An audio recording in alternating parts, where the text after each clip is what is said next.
ये आपने इम्पोर्टेंट बात सदीक जान, ये चीज़ें मैं कुछ चलाना चाहता हूँ, आप इस पे बात करें कि इस वक्त जो सियासत हो रही है पीडीएम की, वो आसफ़ अली ज़रदारी की पॉलिटिक्स है।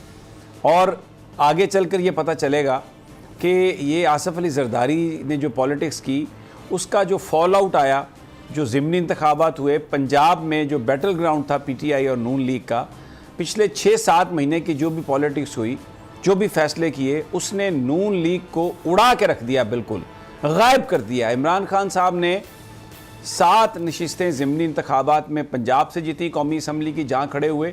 सिंध की 1 सीट ज़रदारी साहब ने अपनी इज्जत बचाने के लिए वहाँ पर यह कहा पुलिस को कि कुछ भी हो जाए, बंदे मारने पड़े मर जाएं, मुझे ये सीट चाहिए। और वही हमने देखा, वो जीती हुई सीट फिर धांधली के ज़रिए मुबैना तौर पर जनाब आसफ़ अली ज़रदारी साहब ने हासिल की। तो जो इस वक्त जो पॉलिटिक्स हो रही है पिछले कई महीनों से, उसने ज़रदारी साहब का जो इमेज है वो एक ऐसे एक मैनेजर के तौर पर मज़ीद एस्टेब्लिश किया है कि वो जोड़ तोड़ के माहिर हैं, माल भी सारा उन्हीं के पास है, ख़र्चा भी वो कर सकते हैं। उन्होंने अपने बेटे को वज़ीर ख़ारजा भी बनवाया, बाहर अमेरिका, ये वो हर तरफ उसी को उन्होंने चलाया फिराया, और शहबाज शरीफ को भी अपने हाथ में कर लिया।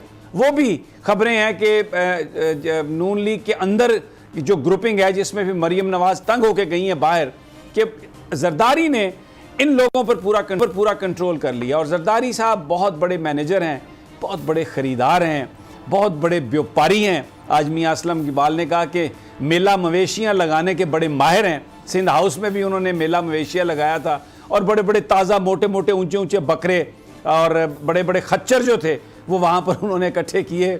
और उसके बाद वो जो एक मंजरनामा छांगा मांगा में नवाज शरीफ साहब ने चलाया था, तब उस वक्त की एजेंसियों की मदद से वो हमने मंजरनामा दोबारा देखा। अब फिर सदीक साजिद साहब कह रहे हैं कि वो परवेज़ इलाही साहब के हवाले से उनको इख्तियार दिया गया। परवेज़ इलाही साहब को वापस लाना तो एक नामुमकिन सी बात है नवाज शरीफ ख़ानदान के लिए पीडीएम के रैंक्स में। वैसे पॉलिटिक्स में कोई चीज़ हरफ़ आखिर नहीं होती, लेकिन इस वक्त जो सियासत मोनस इलाही कर रहे हैं और जो परवेज़ इलाही कर रहे हैं, इनको तो पूरा इनका जवाब है। लेकिन ये बात सही है, ज़रा पीछे चलते हैं, मैं आपको दिखाता हूँ। ये देखें, ये फरवरी 24, 2022 की तस्वीर मैं आपको दिखाता हूँ।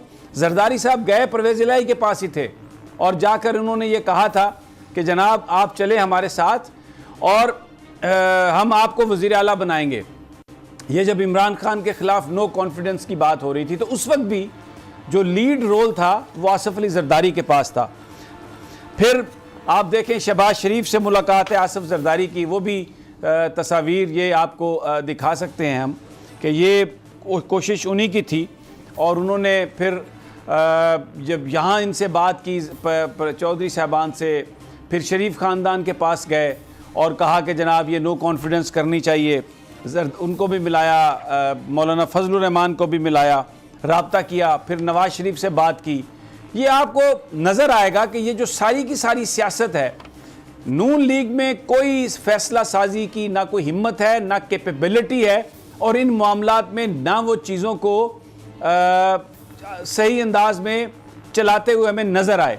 तो ये सारी की सारी कहानी ज़रदारी की। फिर उसके बाद सबसे आखिरी जो मरला था, जिस पर बहुत स्पेकुलेशन हुई, जो पाकिस्तान फ़ौज के सरबराह के तकर्रर के हवाले से जो गुफ्तगू थी, उसमें भी ज़रदारी साहब इधर आए इस्लामाबाद, बात हुई इनकी, शहबाज शरीफ के साथ मुलाकात हुई। इन्होंने अपना बीच में जो इनकी ख्वाहिश थी उसको करने के लिए बीच में चक्कर चलाने की कोशिश की ज़रदारी साहब ने। लेकिन यहाँ पर नवाज शरीफ साहब भी आपको पता है एक बहुत भारी पत्थर है, जहाँ बैठ जाते हैं तो वो भी नहीं हिलते, तो वो हिले नहीं। इसलिए ये जो आखिरी जो वार था ज़रदारी साहब का, वो उसको वो बर्दाश्त कर गए और उन्होंने वो नहीं करने दिया उनको। अब ये फिर आ गए हैं। अब मैं आता हूँ सदीक जान, मैं आपके पेशेंस का बहुत बहुत शुक्रिया, लेकिन ये चीज़ दिखाना, बात करना बहुत ज़रूरी थी कि this is what is happening. बिल्कुल लुट गई नवाज शरीफ की सियासत, ख़त्म हो गई यहाँ पे, क्योंकि उनकी पार्टी अपना फ़ैसला ही नहीं कर पाती। कुछ भी हो, ज़रदारी को लेके आते हैं कि जनाब यही फ़ैसला करेंगे सारा। मुझे ये बताइए, राब्तों की क्या आपके पास बड़ी खबर है कि